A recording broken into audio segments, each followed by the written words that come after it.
દશામાના વ્રતની પવિત્ર કથા। જય દશામા। ઘણા વર્ષો પહેલા સુવર્ણપુર નામની એક સમૃદ્ધ અને સુખી નગરી હતી।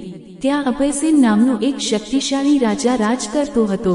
તેની પાસે અઢળક ધન દોલત, વિશાળ સૈન્ય અને ભવ્ય રાજમહેલ હતો। સમગ્ર રાજ્યમાં સુખ અને સમૃદ્ધિ હતી, પરંતુ રાજામાં એક મોટી ખામી હતી। તેને પોતાના વૈભવનો ખૂબ અહંકાર હતો।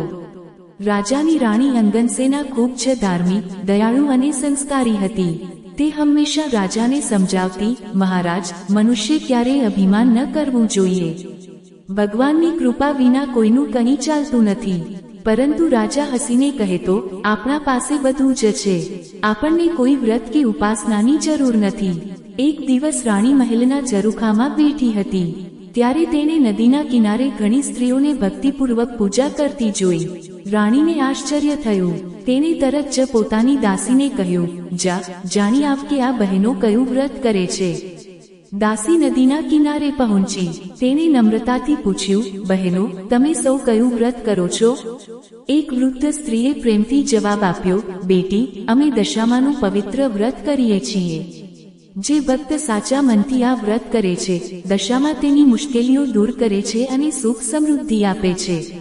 દાસીએ વ્રતની સમગ્ર વિધિ જાણી। ત્યારબાદ તે મહેલમાં પાછી આવી અને રાણીને બધું વિગતવાર કહ્યું। આ સાંભળીને રાણીના હૃદયમાં પણ દશામા પ્રત્યે અતૂટ શ્રદ્ધા જાગી। તેણે નક્કી કર્યું કે તે પણ સંપૂર્ણ ભક્તિભાવથી દશામાનું વ્રત કરશે। સાંજ પડતા રાણીએ રાજાને વિનમ્રતાથી કહ્યું, મહારાજ, હું દશામાનું વ્રત કરવા ઈચ્છું છું। આપની આજ્ઞા હોય તો હું આ પવિત્ર વ્રત શરૂ કરું। રાણીની વાત સાંભળતા જ રાજાના ચહેરા પર અહંકાર દેખાયો।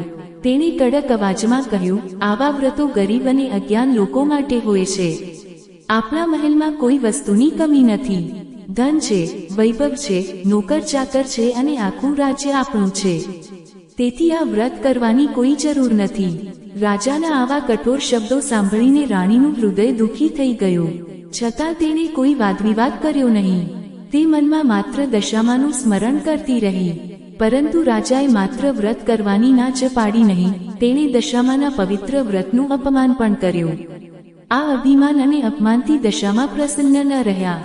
એ જ રાત્રે રાજાને એક ભયાનક સ્વપ્ન આવ્યું। સ્વપ્નમાં દિવ્ય તેજ સાથે દશામા પ્રગટ થયા અને માત્ર એક જ વાક્ય બોલ્યા, હું પડું છું। આ શબ્દો સાંભળતા જ રાજા ગભરાઈને જાગી ગયો। પરંતુ તેને હજુ પણ પોતાના અહંકારનો અહેસાસ થયો નહીં। સવાર પડતા જ રાજાના સ્વપ્નનું ભયાનક પરિણામ સામે આવ્યું। પડોશી રાજ્યના રાજાએ વિશાળ સૈન્ય સાથે અચાનક સુવર્ણપુર પર ચડાઈ કરી। કોઈને તૈયારી કરવાનો સમય પણ ન મળ્યો। રાજા અભયસેન યુદ્ધમાં ટકી શક્યો નહીં। પોતાના પ્રાણ બચાવવા માટે તેણે રાણી અંગનસેના અને બંને કુંવરોને સાથે લીધા અને જંગલ તરફ નીકળી પડ્યો। રાજમહેલનું સુખ, વૈભવ અને સત્તા પળવારમાં છીનવાઈ ગયા। હવે રાજા રાણી ઉઘાડા પગે કાંટાળા રસ્તાઓ પર ચાલતા હતા। પગમાં કાંટા વાગતા હતા, શરીર થાકથી તૂટી ગયું હતું અને ભૂખ તરસથી સૌની હાલત ખરાબ થઈ ગઈ હતી। રાણી મનમાં વિચારતી હતી, આ બધું દશામાના વ્રતનું અપમાન કરવાના કારણે જ થયું છે। જો મહારાજે અભિમાન ન કર્યું હોત તો આજે આ દિવસ જોવો ન પડ્યો હોત। થોડી આગળ જતા બંને કુંવરોને ખૂબ તરસ લાગી। ત્યાં નજીકમાં એક જૂની વાવ દેખાઈ। રાજા પાણી લેવા માટે વાવમાં ઉતર્યો, પરંતુ એ જ ક્ષણે દશામાની માયાથી બંને કુંવરો અચાનક અદૃશ્ય થઈ ગયા। રાજા ઉપર આવ્યો તો બંને પુત્રો ક્યાંય દેખાયા નહીં। રાજા અને રાણી ગભરાઈ ગયા। બંને ચારે તરફ દોડ્યા, બૂમો પાડી, રડ્યા, પરંતુ કુંવરોનો કોઈ પત્તો મળ્યો નહીં। રાણી વિલાપ કરવા લાગી, હે દશામા, અમે શું અપરાધ કર્યો? મારા બાળકો મને પાછા આપો। રાજા પણ હવે સમજી ગયો કે આ સામાન્ય ઘટના નથી। તેણે ભારે હૃદયે કહ્યું, રાણી, આ દશામાનો કોપ છે। જેણે આપણને આપ્યું છે તે જ ફરી પાછું આપશે। હવે આપણે ધીરજ રાખવી પડશે। ભારે દુઃખ સાથે બંને આગળ વધ્યા। થોડીવાર પછી તેઓ એક સુંદર ફૂલોની વાડીમાં પહોંચ્યા। રાજાએ વિચાર્યું, અહીં થોડો આરામ મળશે। પણ જેમ જ રાજાએ વાડીમાં પગ મૂક્યો તેમ જ ખીલેલા બધા ફૂલો કરમાઈ ગયા। વાડીનો માલિક આ દૃશ્ય જોઈને ગુસ્સે ભરાઈ ગયો। તેણે લાકડી લઈને રાજા અને રાણીને હાંકી કાઢ્યા। બંને ફરી નિરાશ થઈ આગળ વધ્યા। હવે રાજા સંપૂર્ણ રીતે સમજી ગયો હતો કે દશામાના કોપથી જ દરેક જગ્યાએ અપમાન અને દુઃખ તેમનો પીછો કરી રહ્યું છે. દિવસ ઢળવા આવ્યો. ભૂખ, તરસ અને થાકથી કંટાળેલા રાજા રાણી આગળ વધતા રહ્યા. થોડી દૂર એક નગર દેખાયું. એ નગરમાં રાજાની સગી બહેન રહેતી હતી. રાજાના મનમાં આશા જાગી. તેણે કહ્યું, રાણી, મારી બહેન આપણને જરૂર આશરો આપશે. પરંતુ દશામાની લીલા હજુ પૂરી થઈ નહોતી. રાજાએ પોતાની બહેનને સંદેશો મોકલાવ્યો કે હું અને રાણી ખૂબ જ મુશ્કેલીમાં છીએ. જો શક્ય હોય તો અમને થોડો આશરો આપ. ભાઈની દુઃખભરી સ્થિતિ જાણી બહેનનું હૃદય પીગળી ગયું. તેણે સોનાની ગાગરમાં સુખડી, કિંમતી દાગીના અને જરૂરી વસ્તુઓ મૂકી પોતાના સેવક સાથે મોકલી. પરંતુ દશામાના કોપની અસર હજુ યથાવત હતી. જેમ જ સેવકે ગાગર રાજાના હાથમાં આપી, તેમ જ સોનાની ગાગર પિત્તળની બની ગઈ. સુખડી ઈંટના ટુકડામાં ફેરવાઈ ગઈ અને દાગીનાની જગ્યાએ ફૂંફાડા મારતો કાળો નાગ દેખાયો. આ દૃશ્ય જોઈ રાજા અને રાણી આશ્ચર્યચકિત થઈ ગયા. રાજાએ શાંતિથી કહ્યું, મારી બહેન આવું ક્યારેય ન કરે. આ બધું દશામાના કોપનું પરિણામ છે. એમ વિચારી રાજાએ ગાગર જમીનમાં દાટી દીધી અને કોઈને દોષ આપ્યા વગર આગળ નીકળી ગયો. થોડી દૂર એક નદીના કિનારે તેઓ પહોંચ્યા. ત્યાં એક ખેડૂત ચીબડા વેચતો હતો. ઘણા દિવસોથી ભૂખ્યા હોવાથી રાજાએ નમ્રતાથી કહ્યું, ભાઈ, અમે ઘણા દિવસથી ભૂખ્યા છીએ. કૃપા કરીને અમને એક ચીબડું આપો. ખેડૂતને દયા આવી. તેણે પ્રેમથી એક મોટું ચીબડું રાજાને આપ્યું. રાજા અને રાણીએ વિચાર્યું કે થોડે આગળ જઈને આરામથી ખાઈશું. પરંતુ એ જ સમયે એ નગરમાં એક અનોખી ઘટના બની. ત્યાંના રાજકુમાર 2 દિવસ પહેલા રિસાઈને પોતાના મામાના ઘરે ચાલ્યા ગયા હતા. સમગ્ર રાજ્યમાં તેમની શોધખોળ ચાલી રહી હતી. દશામાની માયાથી રાજાના હાથમાં રહેલું ચીબડું અચાનક રાજકુમારના કપાયેલા માથા જેવું દેખાવા લાગ્યું. શોધમાં નીકળેલા સિપાહીઓની નજર રાજા અભયસેન પર પડી. તેઓ ગભરાઈ ગયા અને બૂમો પાડી બોલ્યા, આ જ માણસે રાજકુમારની હત્યા કરી છે. એક પણ વાત સાંભળ્યા વગર સિપાહીઓએ રાજાને પકડી લીધો, દોરડાથી બાંધી દીધો અને રાજદરબારમાં લઈ ગયા. નગરના રાજાએ કોઈ તપાસ કર્યા વગર રાજા અભયસેનને કેદ કરવાની આજ્ઞા આપી. નિર્દોષ હોવા છતાં રાજા અભયસેનને અંધારી કોઠીમાં બંધ કરી દેવામાં આવ્યો. આ તરફ રાણી અંગનસેના એકલી પડી ગઈ. ન ઘર, ન ધન, ન સંતાન અને હવે પતિ પણ કેદમાં. તેમ છતાં તેણે ભગવાન પરનો વિશ્વાસ છોડ્યો નહીં. રોજ જંગલમાં જઈ લાકડા વીણતી, તેને વેચીને જે થોડા પૈસા મળતા તેમાંથી પોતાનું ગુજરાન ચલાવતી અને મનમાં સતત દશામાનું સ્મરણ કરતી. સમય ધીમે ધીમે પસાર થતો ગયો. અષાઢ માસ આવ્યો. અમાસનો પવિત્ર દિવસ નજીક આવ્યો. રાણીના મનમાં એક જ સંકલ્પ જાગ્યો, હવે હું સંપૂર્ણ શ્રદ્ધા અને ભક્તિથી દશામાનું વ્રત કરીશ. અષાઢ માસની અમાસનો પવિત્ર દિવસ આવ્યો. રાણી અંગનસેનાએ વહેલી સવારે સ્નાન કરીને શુદ્ધ મનથી દશામાનું વ્રત શરૂ કર્યું. તેણે સંપૂર્ણ શ્રદ્ધા અને ભક્તિથી માતાજીની પૂજા કરી. 10 ગાંઠવાળો પવિત્ર દોરો ધારણ કર્યો અને 10 દિવસ સુધી નિયમપૂર્વક વ્રત પાળ્યું. દરેક દિવસે તે એક જ પ્રાર્થના કરતી, હે દશામા, જો મારાથી કે મારા પતિથી કોઈ ભૂલ થઈ હોય તો અમને ક્ષમા કરો. અમારું દુઃખ દૂર કરો અને અમારું પરિવાર ફરી એક કરો. રાણીની નિષ્ઠા, ધીરજ અને અતૂટ વિશ્વાસ જોઈ દશામા પ્રસન્ન થયા. 10મા દિવસે રાત્રે દિવ્ય પ્રકાશ સાથે દશામા રાણીના સ્વપ્નમાં પ્રગટ થયા. માતાજીના ચહેરા પર કરુણા છલકાતી હતી. માતાજી આશીર્વાદ આપતા કહ્યું, બેટી, તારી ભક્તિથી હું પ્રસન્ન થઈ છું. તારા પતિ નિર્દોષ છે. આવતીકાલે તેઓ કેદમાંથી મુક્ત થશે અને તારા જીવનના દુઃખો ધીમે ધીમે દૂર થવા લાગશે. રાણીની આંખો આનંદના આંસુઓથી ભરાઈ ગઈ.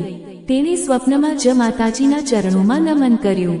એ જ રાત્રે દશામા નગરના રાજાના સ્વપ્નમાં પણ પ્રગટ થયા. માતાજીએ કહ્યું, જે માણસને તું કેદમાં રાખ્યો છે તે નિર્દોષ છે. તારો પુત્ર જીવિત છે. તે પોતાના મામાના ઘરેથી કાલે સવારે પાછો આવી જશે. તેથી તરત જ નિર્દોષ રાજાને મુક્ત કરી દે. સવારે ખરેખર રાજકુમાર સુરક્ષિત રીતે મહેલમાં પાછો ફર્યો. આ સમાચાર સાંભળીને નગરનો રાજા આશ્ચર્યમાં પડી ગયો. તેને પોતાની ભૂલનો ખૂબ પસ્તાવો થયો. તે તરત જ કેદખાનામાં ગયો. રાજા અભયસેનને આદરપૂર્વક મુક્ત કર્યા અને હાથ જોડીને કહ્યું, મહારાજ, મને માફ કરો. અજાણતા મેં તમારા પર મોટો અન્યાય કર્યો છે. રાજા અભયસેને કોઈ રોષ રાખ્યો નહીં. તેણે રાજાને ક્ષમા કરી. નગરના રાજાએ વિદાય સમયે રાજા અને રાણીને માન સન્માન સાથે રથ, ધન અને જરૂરી સામગ્રી ભેટમાં આપી.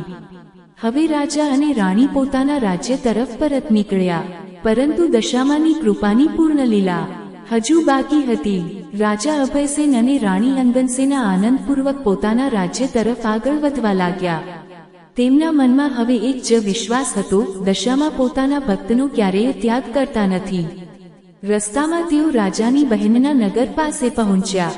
રાજાને અચાનક યાદ આવ્યું કે દુઃખના દિવસોમાં તેણે સોનાની ગાગર જમીનમાં દાટી હતી. રાજાએ તે જગ્યા શોધી અને જમીન ખોદી. જેમ જ ગાગર બહાર કાઢી, તેમ જ બંને આશ્ચર્યમાં પડી ગયા. જે ગાગર પહેલા પિત્તળની દેખાતી હતી, તે ફરી શુદ્ધ સોનાની બની ગઈ હતી. અંદર રાખેલી સુખડી જેવી હતી તેવી જ હતી અને કિંમતી દાગીના પણ સુરક્ષિત હતા. એટલામાં રાજાની બહેન પણ ત્યાં આવી પહોંચી. ભાઈ અને ભાભીને સુખી જોઈ તેની આંખોમાં આનંદના આંસુ આવી ગયા. તેણે બંનેને પ્રેમથી પોતાના મહેલમાં લઈ જઈ આદરપૂર્વક આવકાર્યો.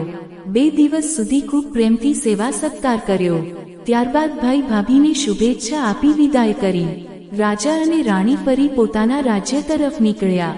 થોડી આગળ જતા તેઓ એ જ જૂની વાવ પાસે પહોંચ્યા, જ્યાં તેમના બંને કુંવરો અચાનક અદૃશ્ય થઈ ગયા હતા. વાવના કાંઠે એક વૃદ્ધા લાકડીના ટેકે ઊભી હતી. તેની સાથે 2 સુંદર બાળકો પણ ઊભા હતા. રાણીની નજર બાળકો પર પડતા જ તેનું હૃદય ધબકવા લાગ્યું. મહારાજ, જુઓ, આ તો આપના બંને કુંવરો છે. બંને દોડી ગયા અને પોતાના પુત્રોને હૈયે લગાવી લીધા. આખું વાતાવરણ આનંદથી ભરાઈ ગયું. ત્યાર પછી રાજા અને રાણીએ વૃદ્ધાના ચરણોમાં નમન કર્યા. એ જ ક્ષણે વૃદ્ધાનું રૂપ બદલાવા લાગ્યું. દિવ્ય તેજ પ્રગટ થયું અને તેમની સામે સ્વયં દશામાં પ્રગટ થયા. રાજા અને રાણી ભાવવિભોર થઈ માતાજીના ચરણોમાં પડી ગયા. દશામાએ કરુણાભર્યા સ્વરે કહ્યું, હે રાજા અભયસેન, તું પોતાના વૈભવના અભિમાનમાં મારા વ્રતનું અપમાન કર્યું હતું. તેથી તારે આ દુઃખોનો સામનો કરવો પડ્યો. પરંતુ હવે તારો અહંકાર દૂર થઈ ગયો છે. તારી રાણીએ પણ અતૂટ શ્રદ્ધાથી મારું વ્રત કર્યું છે. તેથી હું હવે તમારા પર પ્રસન્ન છું.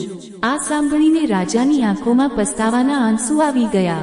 તે હાથ જોડીને બોલ્યો, હે દશામા, મારા અહંકારને કારણે મેં મોટી ભૂલ કરી. મને ક્ષમા કરો. જીવનમાં ક્યારેય અભિમાન નહીં કરું અને હંમેશા આપનું સ્મરણ કરીશ. દશામા રાજાની સાચી પશ્ચાતાપ ભાવના જોઈ ખૂબ પ્રસન્ન થયા. દશામા રાજા અભયસેનની પ્રાર્થના સાંભળીને પ્રસન્ન થયા. માતાજીએ સ્મિત સાથે આશીર્વાદ આપતા કહ્યું, હે રાજા, જે મનુષ્ય અહંકાર કરે છે, તેને એક દિવસ તેનું પરિણામ ભોગવવું જ પડે છે. પરંતુ જે પોતાની ભૂલ સ્વીકારી સાચા હૃદયથી પ્રાયશ્ચિત કરે છે, તેના પર મારી કૃપા હંમેશા રહે છે. પછી માતાજીએ આગળ કહ્યું, તારી રાણી અંગનસેનાએ સંપૂર્ણ શ્રદ્ધા, ભક્તિ અને નિયમપૂર્વક મારું વ્રત કર્યું છે. તેની ભક્તિથી હું અત્યંત પ્રસન્ન છું. હવે તારા બધા દુઃખો દૂર થશે, તને તારું રાજ્ય ફરી પ્રાપ્ત થશે અને તારો પરિવાર હંમેશા સુખી રહેશે. રાજા અને રાણીએ હાથ જોડીને માતાજીના ચરણોમાં નમન કર્યા. બંને કુંવરોએ પણ દશામાના આશીર્વાદ લીધા. થોડી જ વારમાં દશામાં દિવ્ય પ્રકાશમાં અંતર્ધ્યાન થઈ ગયા. રાજા અભયસેન પોતાના પરિવાર સાથે સુવર્ણપુર તરફ આગળ વધ્યો. ત્યાં પહોંચતા તેને ખબર પડી કે તેના વફાદાર સેનાપતિએ શૂરવીરતાથી યુદ્ધ કરીને દુશ્મન રાજાને હરાવી દીધો હતો અને રાજ્ય ફરી પોતાના અધિકારમાં લઈ લીધું હતું. સમગ્ર રાજ્યમાં આનંદની લહેર ફરી વળી. પ્રજાએ પોતાના રાજા અને રાણીનું હર્ષોલ્લાસથી સ્વાગત કર્યું. રાજા અભયસેન હવે સંપૂર્ણ બદલાઈ ગયો હતો. તેણે અહંકારનો ત્યાગ કર્યો, ધર્મના માર્ગે ચાલવાનું નક્કી કર્યું અને સમગ્ર રાજ્યમાં દશામાની ભક્તિ અને વ્રતનું મહત્વ સમજાવ્યું. રાણી અંગનસેના પણ જીવનભર દશામાનું વ્રત કરતી રહી. તેમના જીવનમાં ફરી ક્યારેય એવું દુઃખ આવ્યું નહીં. આ કથાનો બોધ એ છે કે જીવનમાં ક્યારેય અહંકાર કરવો નહીં. સુખ, સંપત્તિ અને સત્તા ક્ષણભંગુર છે. ભગવાન અને માતાજી પ્રત્યેની સાચી શ્રદ્ધા, ભક્તિ અને વિનમ્રતા જ મનુષ્યને સાચું સુખ આપે છે. એવી માન્યતા છે કે જે ભક્ત શ્રદ્ધાપૂર્વક દશામાના વ્રતની કથા સાંભળે, સંભળાવે અથવા વાંચે, તેના જીવનમાં આવતી મુશ્કેલીઓ ધીમે ધીમે દૂર થાય અને દશામાની કૃપા પ્રાપ્ત થાય. જય દશામા.